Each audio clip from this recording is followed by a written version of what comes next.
माँ बाप को दुख देने वाले जरूर सुने। दोस्तों, स्वागत है आपका आज फिर से ज्ञान से भरी एक और धार्मिक कथा में। आज की इस धार्मिक कथा में हम जानेंगे कि माता पिता को दुख कष्ट देने वाली औलाद के साथ क्या होता है। जब किसी के जीवन में किसी जीव, इंसान या जंतु की दुख कष्टों से भरी नकारात्मक ऊर्जा मंडराने लगती है तो ना तो वह व्यक्ति जीवन में कभी महान बन पाता है और ना ही जीवन भर सुखी रह पाता है। मरने के बाद तो उसका और भी ज्यादा बुरा सफर शुरू हो जाता है। चलिए आज इस धार्मिक कथा के माध्यम से एक सच्ची घटना पर आधारित घटना को समझकर जीवन में सीख लेते हैं। अपने माता पिता की सेवा न करने वाला, अपने माता पिता को परेशान करने वाला, उन्हें दुखी करने वाला कभी महान नहीं बन सकता है। ऐसा व्यक्ति आध्यात्मिक मार्ग में तो कभी भी तरक्की नहीं कर सकता। श्रीमद् भागवतम के अनुसार गोकर्ण जब काफी लंबी तपस्या के बाद घर आए तो उन्होंने देखा कि उनका घर तो सुनसान पड़ा है, एकदम वीरानी छाई हुई है।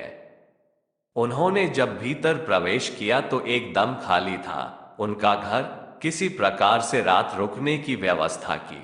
रात को बहुत डरावनी आवाजें उन्हें आने लगी, जैसे अचानक कोई जंगली सुअर उनके कमरे के अंदर भागा आ रहा हो। फिर उल्लू व बिल्ली के रोने की आवाजें आने लगी। गोकर्ण समझ गए कि यह क्या है। वे कड़कती आवाज में बोले, कौन हो तुम, क्या बात है? गोकर्ण की कड़कड़ती आवाज सुनकर अचानक रोने की आवाज आने लगी। कोई दिखाई नहीं दे रहा था, बस आवाजें ही आ रही थी। तभी वो रोती हुई मनुष्य की आवाज बोली, भाई, मैं धुंधकारी हूं, मैं आपका भाई धुंधकारी। मैं बहुत कष्ट में हूं, मैं बहुत परेशान हूं। मुझे भूख लगती है, मैं कुछ खा नहीं सकता हूं। प्यास लगती है तो कुछ भी मैं पी नहीं पाता हूं। हालांकि मेरा शरीर नहीं है, किंतु मुझे ऐसा ही लगता रहता है जैसे मैं जल रहा हूं। हवा के थपेड़ों से मैं कभी इधर होता हूं तो कभी उधर, मैं एक स्थान पर टिक भी नहीं पाता हूं। मेरे भाई, मैं बहुत कष्ट में हूं, मैं एक प्रेत बन गया हूं। गोकर्ण जी कहते हैं, धुंधकारी, तुम प्रेत कैसे हो सकते हो? तुम्हारा तो गया तीर्थ में पिंड दान किया है मैंने। धुंधकारी, मैंने पिताजी को इतना परेशान किया कि वे सह नहीं पाए और मेरी वजह से जंगलों में चले गए। उनके जाने के बाद मैं शराब के लिए, मीट इत्यादि खाने के लिए मां से पैसे लेता था। मां जब मना करती थी तो मैं मां को मारता था। मां मेरे अत्याचारों से, मेरे खराब व्यवहार से इतना दुखी हुई कि उसने कुएं में छलांग लगाकर आत्महत्या कर ली। भैया, जिसने अपने माता पिता को इतना कष्ट दिया हो, उसका पिंड दान से कल्याण कैसे हो सकता है? भैया, आप कुछ और उपाय सोचें। धुंधकारी का कैसे भला हो सकता है, उसके लिए गोकर्ण जी ने सूर्य देव से सलाह की। सूर्य देव जी ने कहा, गोकर्ण, भगवद भक्ति ही, श्रीमद् भागवतम कथा अथवा श्री कृष्ण की कथा ही धुंधकारी का कल्याण कर सकते हैं और अन्य कोई उपाय नहीं है। उसके उपरांत श्री गोकर्ण जी ने गांव के सभी लोगों को इकट्ठा कर विधि विधान से श्रीमद् भागवतम कथा का आयोजन किया।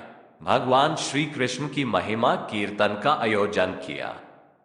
वहीं पर एक बांस गाड़ दिया ताकि उसमें धुंधकारी रह सके। हवा के थपेड़ों की वजह से वो हरि कथा से वंचित न हो। धुंधकारी ने भागवतम की कथा को सुनकर प्रभु से मन ही मन अपने अपराध की क्षमा याचना की और कथा को ध्यान से पूरा सुना। इस तरह श्री कृष्ण महिमा श्रवण करके श्रीमद् भागवतम की कथा सुनकर धुंधकारी का कल्याण हुआ।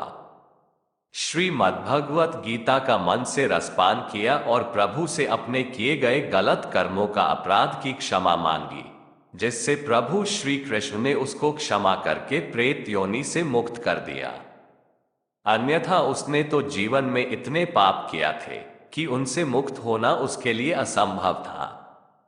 क्योंकि जिन माता पिता ने हमें जन्म दिया, जिन माता पिता ने इतने कष्टों के साथ हमें पाला पोसा, पढ़ाया लिखाया, बड़ा किया, जिन माता पिता ने हमारे सुख के लिए अपने सुखों को छोड़ा, उन माता पिता की अगर कोई सेवा न करे, उन माता पिता को कोई कष्ट दे अथवा परेशान करे तो भगवान कैसे सहन करेंगे?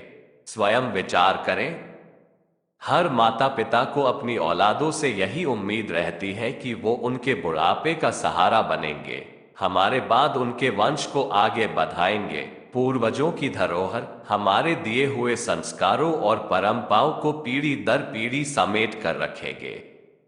लेकिन बहुत से बच्चे गलत संगत में पढ़कर अपने संस्कारों, मर्यादित क्रियाकलाप को ताव पर रखकर ऐसे कर्म कांड करने लगते हैं जिससे माता पिता बहुत दुखी होते हैं।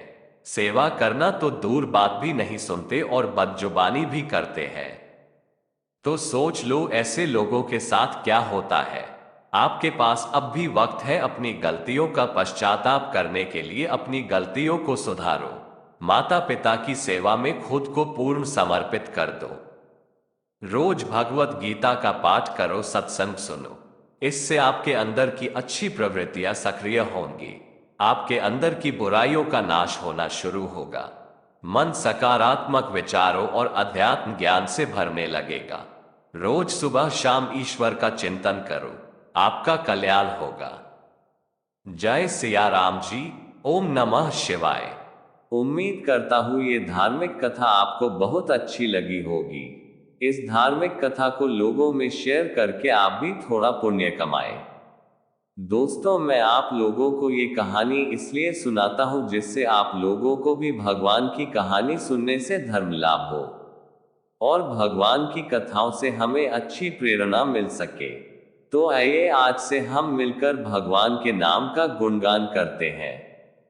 दोस्तों, मैं आपसे इतना चाहता हूं कि आप प्लीज हमारे इस चैनल को लाइक और सब्सक्राइब जरूर करना और बेल आइकन को भी दबा देना जिससे आप तक हमारी वीडियो सबसे पहले पहुंच सके।